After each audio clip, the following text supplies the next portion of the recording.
Hey, what's up, guys? So, this is Samsung Q8FN with my Xbox Series X. We're gonna check it out. There it is. There's my Series X over here on the other side. I just want to see how HDR is on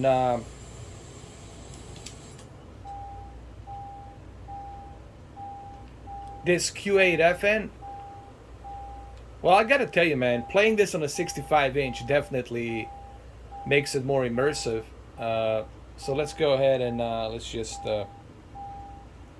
let's take off.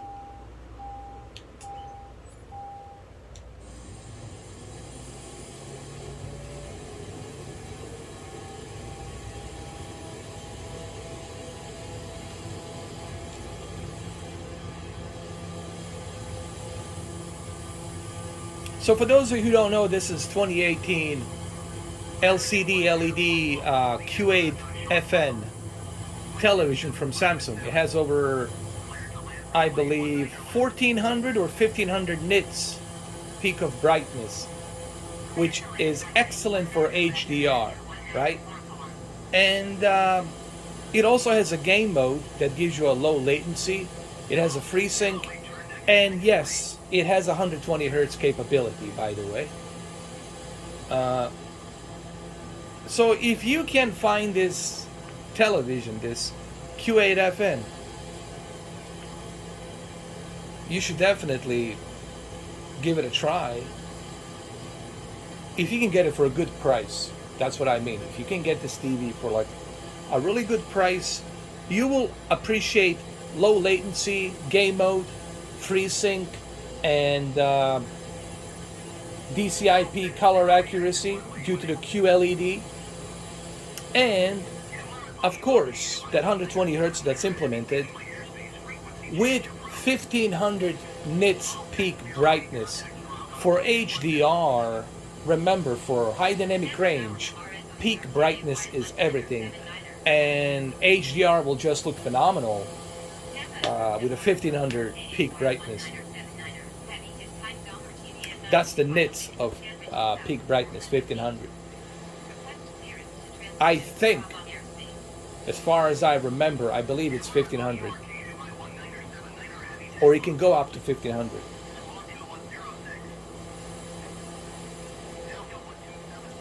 Hey, look, man, this TV, it's 2018. I had this TV since 2018, and it still looks great. This is why, guys, you shouldn't upgrade TVs every year. Those are small little gimmicks. You know, I've seen people upgrading from C10 to C1. Listen, man, um, those are small little gimmicks, all right?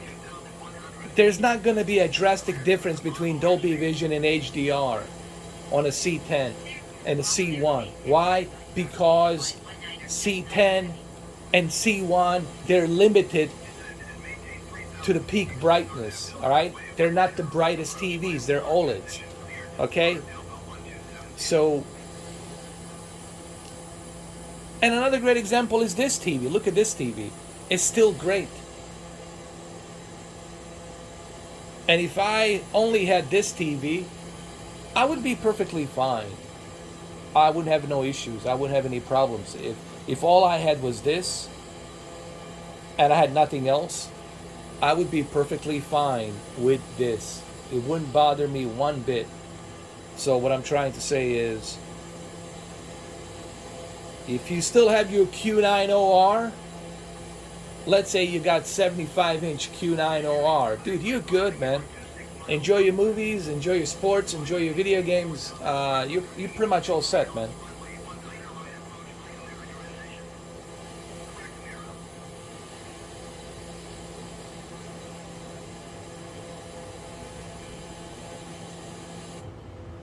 Let's look inside. Oh yeah,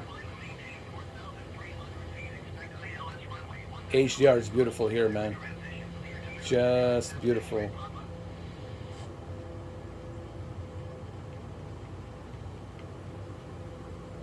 I think it will show up nicely here on my video.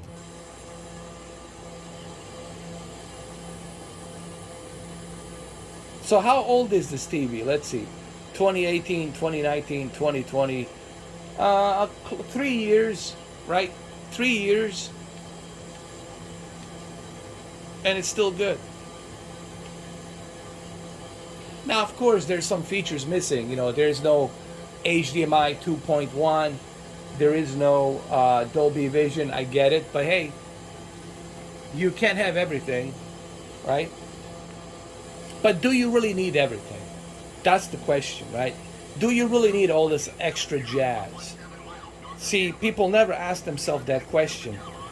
You know, they just want to buy a TV to brag about it, right? I would never buy a TV to brag about it. I buy stuff if I need it. If I feel, hey, I need this. I would never purchase something to brag about. People ask me, why do I have so many televisions? Well, I've been doing this for 8 years.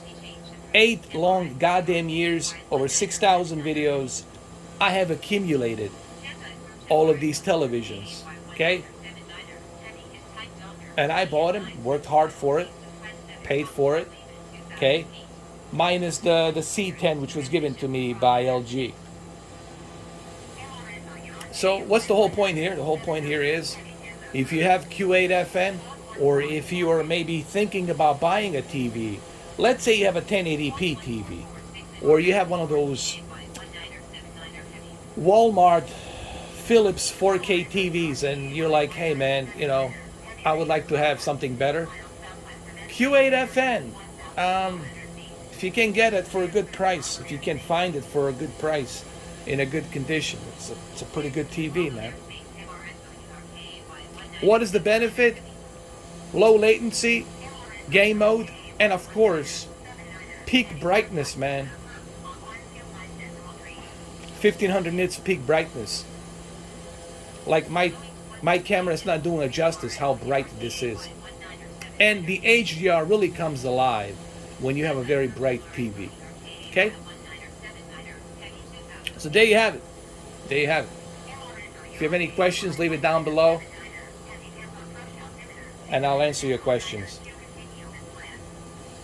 But if you're gonna leave stupid questions or trolling questions, expect to be banned. These are my rules.